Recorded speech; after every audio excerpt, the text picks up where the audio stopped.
अज्ञानतिमिरान्धस्य ज्ञानाञ्जनशलाकयः चक्षुरुन्मिलितं येन तस्मै श्रीगुरुवे नमः। हरे कृष्णा।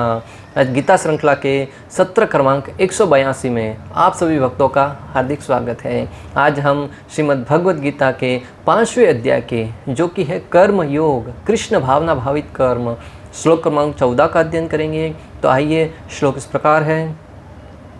न कर्तृत्वं न कर्माणि लोकस्य सृजति प्रभुः न कर्मफल संयोगम स्वभावस्तु प्रवर्तते।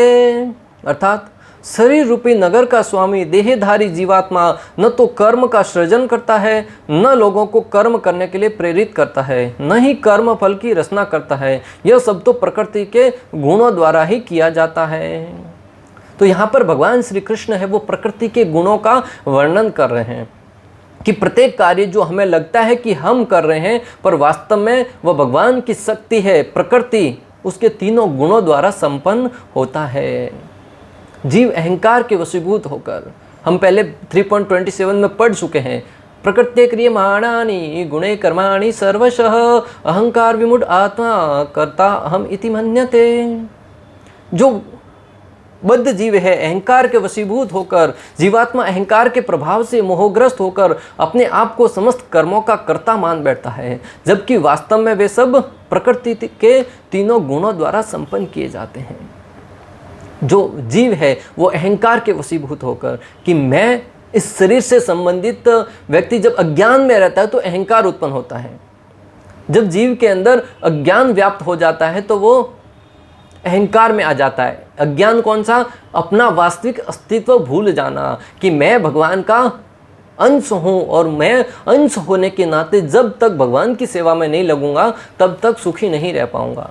जब व्यक्ति अपना ज्ञान ये भूल जाता कि मैं भगवान का अंश हूँ, तब वो इस शरीर को ही मैं मान बैठता है, और इस शरीर से संबंधित जो भी कार्य होते हैं उसे अपना मान बैठता है, और उस अवस्था में वो शरीर के द्वारा जो भी कार्य किए जाते हैं उसे अहंकारवश सोचता है कि मेरे द्वारा संपन्न हुए हैं, जबकि वो वास्तव में प्रकृति के तीनों गुणों द्वारा संपन्न होते हैं। सत्व, रज और तमोगुण द्वारा संपन्न होते हैं।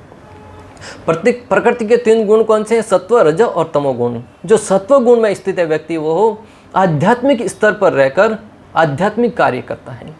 जैसे वो सात्विक भोजन करता है, सात्विक वातावरण में रहता है, सात्विक लोगों के साथ वार्तालाप करता है, शास्त्रों से संबंधित ज्ञान अर्जित करता है, उस अवस्था में वो पूर्ण रूप से शांत भाव में रहता है। ये गुण विशेष रूप से ब्राह्मणों में पाया जाता है, जो शास्त्रों का अध्ययन करके क्षत्रियों का मार्गदर्शन करते हैं, समाज को पथ प्रदर्शन करते हैं।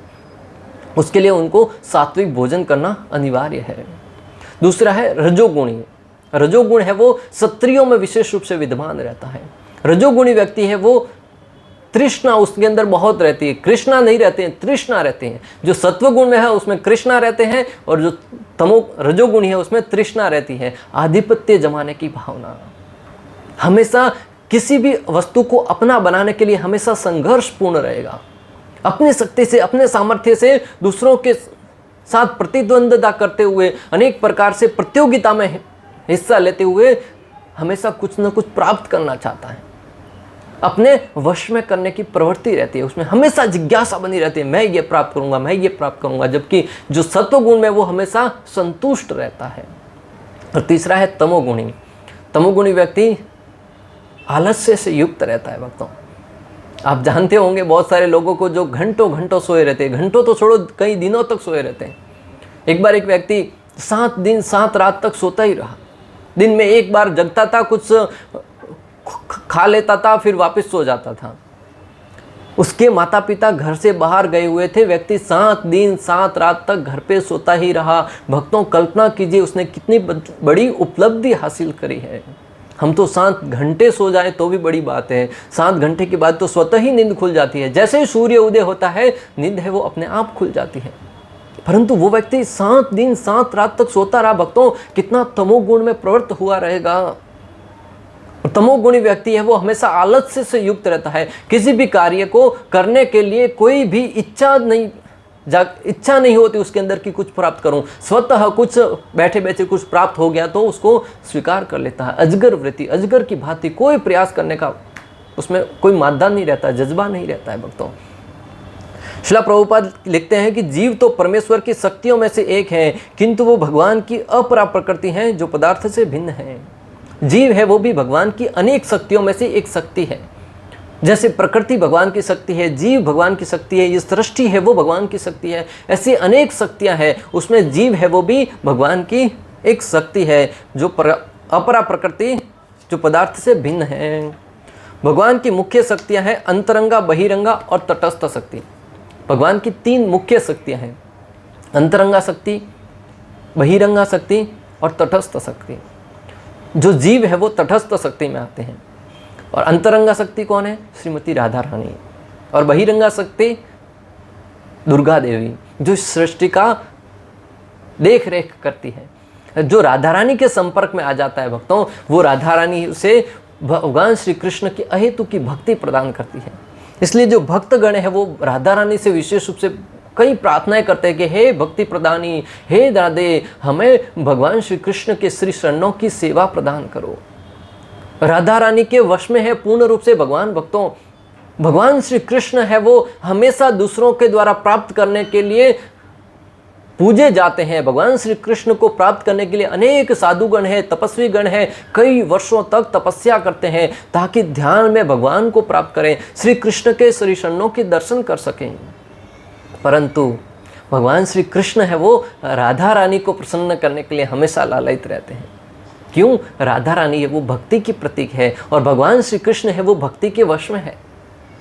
तो भक्ति अगर प्राप्त करनी है तो राधा रानी की आराधना करनी होगी, और राधा रानी की आराधना करके अगर भक्ति प्राप्त कर ली तो भगवान स्वतः ही आपके वश में आ जाएंगे। उस अवस्था में भगवान श्री कृष्ण है वो अपने भक्तों के वश में आ जाते हैं। तो राधा रानी है वो भगवान की अंतरंगा शक्ति है, और जो बहिरंगा शक्ति है वो दुर्गा देवी है। दुर्गा देवी है वो जब जीव नहीं मानता है, भगवान द्वारा बनाई हुई इस सृष्टि के नियमों का उल्लंघन करता है, उस अवस्था में दुर्गा देवी है वो दंड देती है माया के द्वारा। इस सृष्टि में जिस देश में हम रहते हैं, जिस राष्ट्र में रहते हैं, जिस राज्य में रहते हैं, वहाँ के कुछ नियम होते हैं। जैसे गाड़ी लेके जा रहे हैं, सिग्नल के पास जाके रुकना है, कुछ टैक्स देना है, हम जो धन कमा रहे हैं उसका कुछ हिस्सा सरकार को देना है, सरकार के द्वारा बनाई गई गाइडलाइनों का पालन करना है। जब जीव उसका पालन नहीं करता तो सरकार के नियमों द्वारा दंडित होता है। आजकल तो कहीं हर जगह रोड पर कैमरे लगे हुए, सीसीटीवी कैमरे। अगर कोई सिग्नल तोड़ के जाता भी है तो सबूत के साथ, फोटो के साथ आपको भेज दिया जाता कि आपने ये सिग्नल तोड़ा था। अगर कोई व्यक्ति अपराध भी करता है, आज विशेष रूप से जो अपराध करते हैं ना, सीसीटीवी कैमरों का जो जाल लगा हुआ है उसके द्वारा कहीं भी पकड़े जाते हैं। वो कहता है कि मैं उस दिन उस व्यक्ति से मिला ही नहीं था, उस दिन मैं उस स्थान पे उपस्थित ही नहीं था, परंतु सीसीटीवी कैमरे कुछ ही क्षण के सामने दूध का दूध और पानी का पानी कर लेते हैं। ये सरकार की संरचना है, सरकार के नियम है, जिसका उल्लंघन करने पर व्यक्ति को जेल में जाना पड़ता है। उसी भांति भक्तों, भगवान की सृष्टि के भी कुछ नियम हैं। उनके जेलर कौन है? मुख्य दुर्गा देवी है, जो हाथ में हमेशा तलवार लिए रहती है। अगर कोई व्यक्ति उन नियमों को तोड़ता है तो दुर्गा देवी के दंड से उसे दंडित होना पड़ता है। और उस अवस्था में व्यक्ति है वो इस जगत के जो नियम है उससे तो कुछ दंड, आपको 500-1000 रुपया फाइन भरना पड़ेगा या कुछ वर्षों तक जेल में रहना पड़ेगा, परंतु दुर्गा देवी का जो दंड पड़ता है ना भक्तों, व्यक्ति कई बार तो जीवन से ही हाथ धो बैठता है। और तीसरी शक्ति है तटस्था शक्ति। तटस्था शक्ति में जीव आते हैं, आप और हम। जो हम तटस्थ रहकर, जो या तो बहिरंगा शक्ति के अंडर में रहेंगे या अंतरंगा शक्ति के अंडर में रहेंगे, निश्चय आपको करना है। भगवान ने आपको तटस्थ रखा है, किसी प्रकार का कोई जोर जबरदस्ती नहीं।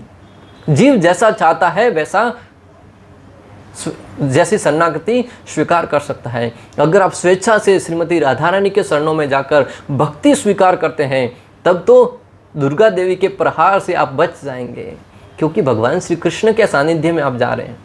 शास्त्रों में अनेक दृष्टांत आते हैं भक्तों। जो व्यक्ति भगवान श्री विष्णु की भक्ति करता है, यमराज के दूत भी उसके पास स्पर्श तक नहीं करते। जिस व्यक्ति ने कंठी माला धारण करके रखी है, उस व्यक्ति के पास यमदूत नज़दीक भी नहीं भटकते हैं, उसको लेके जाना तो दूर की बात है भक्तों। इसलिए जो भक्तगण है वो सर पर तिलक लगाते हैं, शिखा रखते हैं, कंठी माला धारण करते हैं, वैष्णव वेशभूषा धारण करते हैं। यमराज ने विशेष रूप से अपने दूतों को कहा हुआ है, अपने जो उनके दूत हैं उनसे कहा हुआ है कि भगवान श्री विष्णु का जो भक्त है उनके पास भटकना भी मत, क्योंकि जो भगवान श्री विष्णु की भक्ति करता हो जिस नरक में जाने से पूर्ण रूप से बच जाता है। ये जो कंठी माला है वो हमारा एक किस प्रकार जो रोड पर चलने वाले अनेक कुत्ते होते हैं और किसी के गले में एक पट्टा पहना होता है, तो जो म्युनिसिपैलिटी की गाड़ी आती है उठाने के लिए, वो जिसके गले में पट्टा पहना हुआ उस कुत्तों को नहीं उठा के लेके जाती, अर्थात उनका कोई मालिक है। उसी भांति जो वैष्णव जन है वो भगवान श्री विष्णु के अंदर में है, भगवान श्री विष्णु का सानिध्य प्राप्त किए हैं, भगवान श्री विष्णु को अपना स्वामी मानते हैं और उनका ये गले में कंठी माला धारण की, अर्थात हम भगवान का दासत्व स्वीकार किए हैं। और जो भगवान श्री विष्णु का, श्री कृष्ण का दासत्व स्वीकार नहीं करते हैं उनको माया देवी के अंडर में धकेल दिया जाता है और उनको फिर अनेक प्रकार की यातनाएं दी जाती है, अनेक प्रकार की सजाएं दी जाती हैं जब वो गलत कार्य करते हैं। और भक्त तो भक्ति स्वीकार करने के उपरांत भगवान के नियमों के अनुसार ही कार्य करते हैं, वो तो कोई गलत कार्य करते ही नहीं। मात्र भक्तों कंठी माला पहनना भक्ति नहीं है। कंठी माला वही व्यक्ति पहन सकता है जो 4 नियमों का पालन करता है। नशा नहीं करना, जुआ नहीं खेलना, मांसाहार नहीं करना, परस्त्री संग नहीं करना। और जो इन नियमों का पालन करता है वो 16 माला जप भी प्रतिदिन करेगा और जो 16 माला जप करेगा उसका हृदय धीरे धीरे शुद्ध होता जाएगा और शुद्ध हृदय से कभी गलत कार्य कर ही नहीं सकता।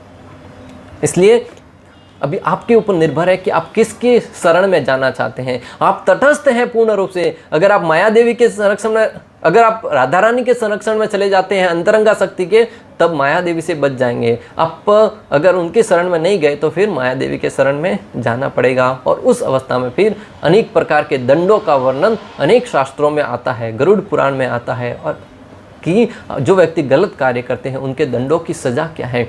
और उन नरकों के विषय में अगर आप पढ़ेंगे ना तो भक्तों आपकी रूह कांप जाएगी।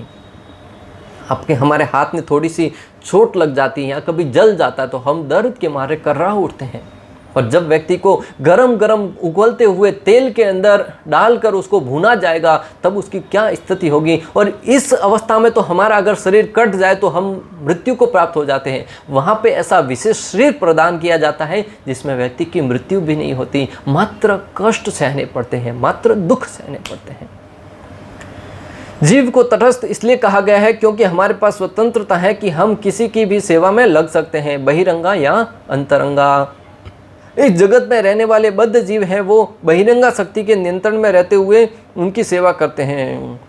जो भक्त नहीं है वो इस जगत में रहते हुए बहिरंगा शक्ति के संरक्षण में रहते हुए विशेष रूप से सेवा करते हैं। और मुक्त जीव है वो अंतरंगा शक्ति की सेवा में लगे रहते हैं। और जो मुक्त जीव है वो अंतरंगा शक्ति की सेवा में लगे रहते हैं। भगवान श्री कृष्ण 9.13 में कहते हैं, महात्मानस्तु मां पार्थ देवीं प्रकृतिम आश्रितः भजन्ति अनन्य मनस ज्ञात्वा भूत आदिम अव्ययम्। हे पार्थ, मोह मुक्त महात्मा जन देवी प्रकृति के संरक्षण में रहते हैं। वे पूर्णतः भक्ति में निमग्न रहते हैं क्योंकि वे मुझे आदि तथा अविनाशी भगवान के रूप में जानते हैं। भगवान श्री कृष्ण अर्जुन से कहते कि हे पार्थ, जो मोह मुक्त महात्मा जन हैं, जिनको इस जगत की मोह माया नहीं है, समस्त प्रकार की मोह माया से मुक्त है, वो इस देवी प्रकृति जो उनकी प्रकृति है उसके संरक्षण में रहते हुए, उसके नियमों के अनुसार कार्य करते हुए, उन नियमों का पालन करते हुए हमेशा भगवान की भक्ति में लगे रहते हैं और उस अवस्था में वो पूर्ण मुक्त रहते हैं। गीता 7.5 में भगवान ने जीवों को परा प्रकृति शक्ति कहकर संबोधित किया है जो अपरा प्रकृति के साधनों का विद्रोहन कर रहे हैं। भगवान श्री कृष्ण ने 7.5 में जो जीव है उसको परा प्रकृति कहकर संबोधित किया है। जो अपरा प्रकृति, जो इस जगत के अनेक शक्तियां हैं, इस भौतिक जगत की प्रकृति है, उसका विद्रोहन कर रहे हैं, उनका भोग करते हुए अपना जीवन निर्वाहन कर रहे हैं। जैसे हम प्रकृति की अनेक वस्तुओं पर निर्भर रहते हैं, भगवान द्वारा बनाई हुई सृष्टि की अनेक वस्तुओं का उपयोग करते हैं अपने इंद्रिय भोग के लिए। विद्रोहन करना, उनका भोग करना, साधनों का विद्रोहन कर रहे हैं। जैसे पृथ्वी, जल, अग्नि, वायु, आकाश। पृथ्वी का प्रयोग करते हैं हम अनेक प्रकार के घर महल बनाने में, मिट्टी से अनेक प्रकार के वस्तु बनाने में। जल है, जल का सेवन करते हैं। पृथ्वी, जल, अग्नि, वायु, आकाश, इन सब का हम प्रयोग अपने निजी आवश्यकताओं की पूर्ति करने के लिए आए दिन करते ही रहते हैं। संयोगवश परा प्रकृति या जीव आदि अनादि काल से प्रकृति अपरा के संपर्क में रहा है। संयोगवश परा प्रकृति, जो जीव है वो अपरा प्रकृति, इस जगत की जो सृष्टि है उसके संयोग में रहा है। क्यों? अनादिकाल से कहा गया है भक्तों, हम अनेक जन्मों से इसी सृष्टि में घूम रहे हैं, 84 लाख योनियों की में भ्रमण करते रहते हैं, इसलिए अनादिकाल से कहा है। जिस नाशवान शरीर या भौतिक आवास को वह प्राप्त करता है वह अनेक कर्मों और उनके फलों का ही कारण है। जिस शरीर को हम प्राप्त करते हैं वो हमारे अनेक जन्मों के कर्मों का फल ही है, जिससे किसी को अच्छा शरीर प्राप्त होता है, किसी को लूला लंगड़ा शरीर प्राप्त होता है, कोई मनुष्य जन्म योनि में जन्म लेता है, कोई पशु योनि में जन्म लेता है, कोई धनवान परिवार में जन्म लेता है, कोई निर्धन परिवार में जन्म लेता है, कोई दिखने में बहुत सुंदर होता है, कोई कुरूप होता है, कोई बड़ा ज्ञानी होता है, कोई अज्ञानी होता है, कोई विद्वान होता है, कोई मूर्ख होता है। ऐसे अपने अपने कर्मों के फल के आधार पर व्यक्ति को अगला जन्म निर्धारित होता है। ऐसे बद्ध वातावरण में रहते हुए मनुष्य अपने आप को अज्ञान व शरीर मानकर शरीर के कर्म फलों का भोग करता है। ऐसे बद्ध वातावरण में रहते हुए मनुष्य है वो अपने आप को अज्ञानवश, पहले हम कह चुके हैं अज्ञानवश की, उसे ज्ञान नहीं है कि वो शरीर नहीं आत्मा है, और इस शरीर को मैं मानने के कारण शरीर से संबंधित जो कार्य हैं उनका ही भोग करने का प्रयास करता है।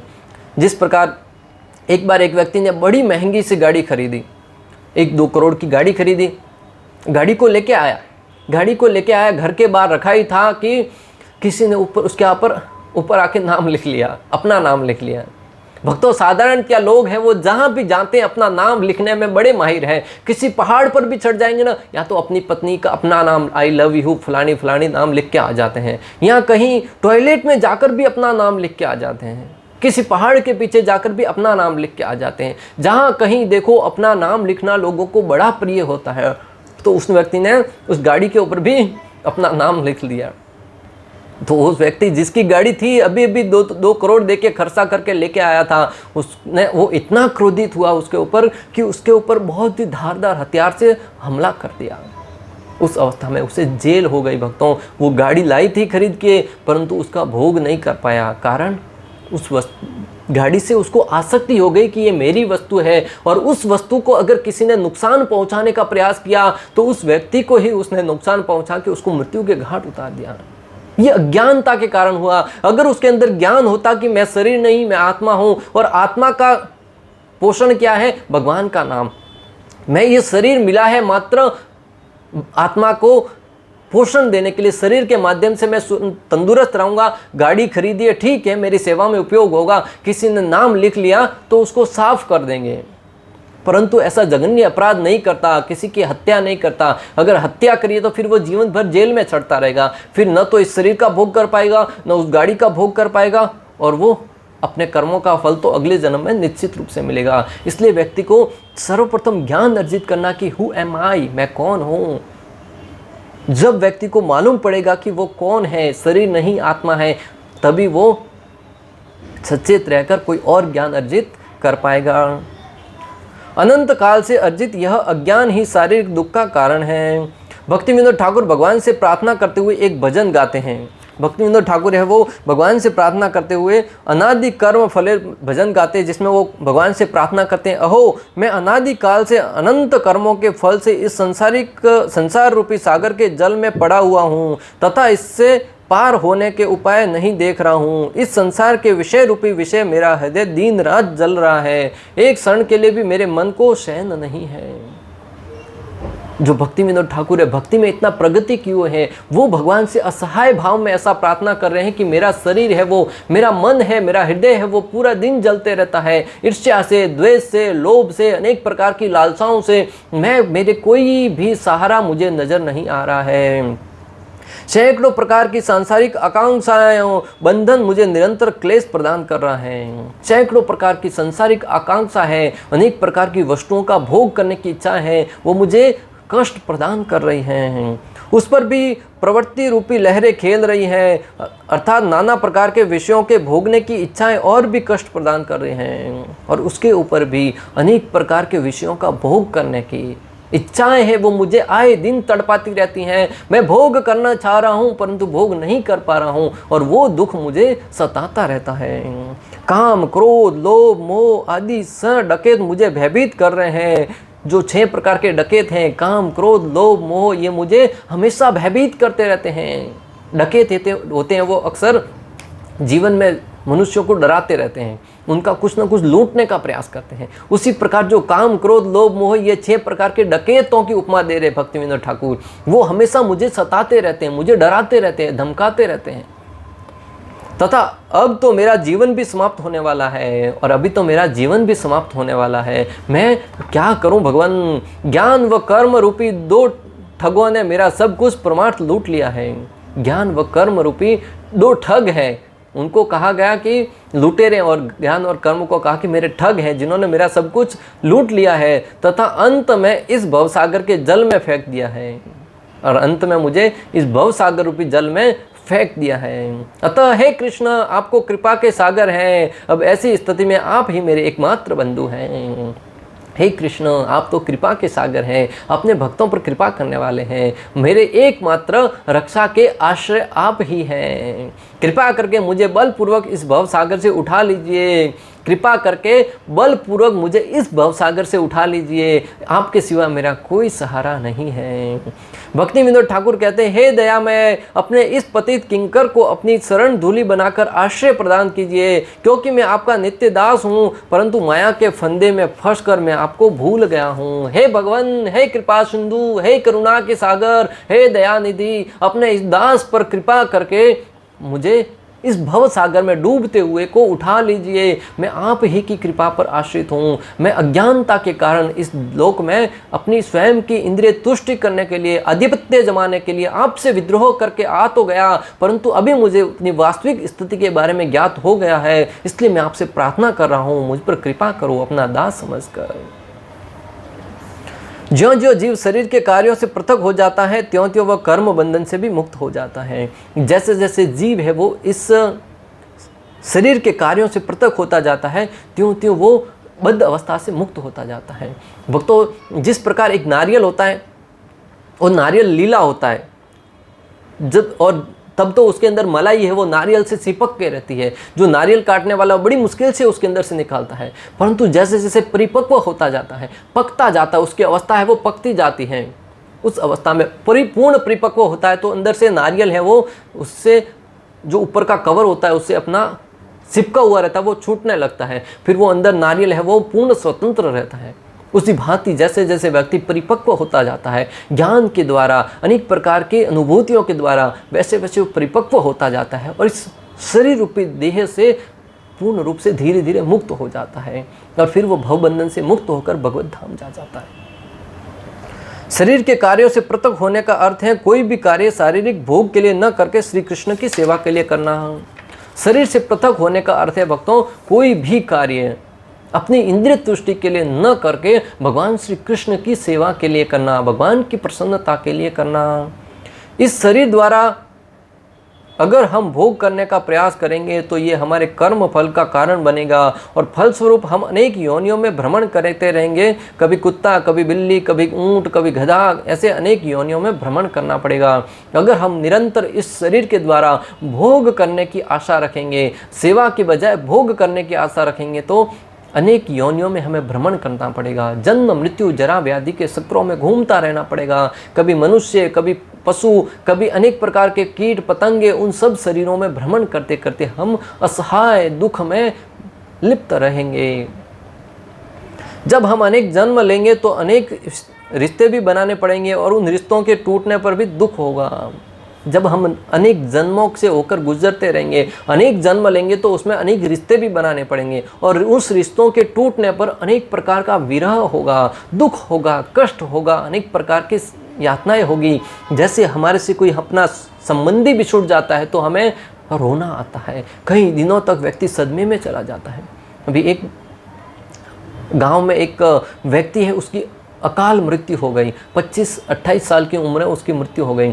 उसकी अभी कुछ समय पहले, 1-2 साल पहले ही उसकी शादी हुई थी, उसकी पत्नी के गर्भ में 2 बच्चे हैं, जुड़वा बच्चे हैं, और वो पत्नी है वो अचेत अवस्था में, उसको अभी तक कोई ज्ञान नहीं है। 1 महीना गुजरने के बाद भी वो हमेशा अचेत होते रहती है। क्यों? उसको सदमा लग गया है अपने का गुजरने का, अपने पति के गुजरने का।